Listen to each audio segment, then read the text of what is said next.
Europe is rising up against COVID-19 mandatory vaccines, vaccine passports, and vaccines for kids in order to go back to school. I'm Ben Swan in Madrid, Spain, where just hours ago there was a massive protest here. Tens of thousands of people turning out and saying no to those vaccine passports. By the way, it's not just here. We're talking about France, we're talking about Italy, we're talking about Greece, all across the continent. People are standing up and saying no. And yet the mainstream media, they're not going to cover this. We will. This was the scene here in Spain just hours ago as tens of thousands of people turned out to protest mandatory COVID vaccinations, COVID passports, and those who marched were marching against forcing kids to be vaccinated before they go to school. But it wasn't just here in Madrid where these protests were happening. Hundreds of thousands of protesters turned out in cities across Europe, including London, in Dublin, in Paris, in Rome, in Athens.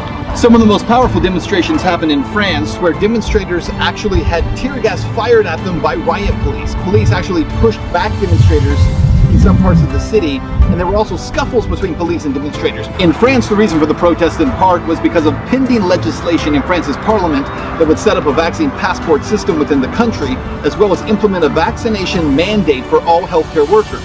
In Italy, it was much of the same thing, as thousands of Italian demonstrators gathered in Rome, Naples, Verona, and Milan on July 24th. In Verona, thousands chanted "No Green Pass," referring to the Italian government's decision to implement a vaccine passport-like system for people to enter local fairs, stadiums, theaters, or other gathering areas. London also drew massive anti-vaccine demonstrations, with protesters once again waving flags and singing songs. Not only are people standing up, but they're doing so to the tune of hundreds of thousands. Ladies and gentlemen, this right here, this is the new global activist, the new global protest movement. But you better believe this, mainstream media, broadcast media, they're not going to cover it. They're not going to tell you that this is happening. They're terrified of what's happening right now.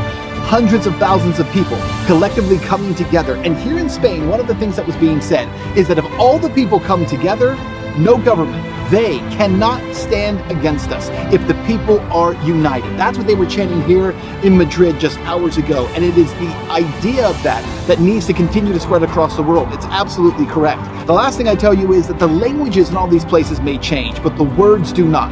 Libertad here in Spain, or liberté in France, or liberty in English. It doesn't matter how you say it. The reality is that is the mantra of this movement, the new global activist movement for freedom.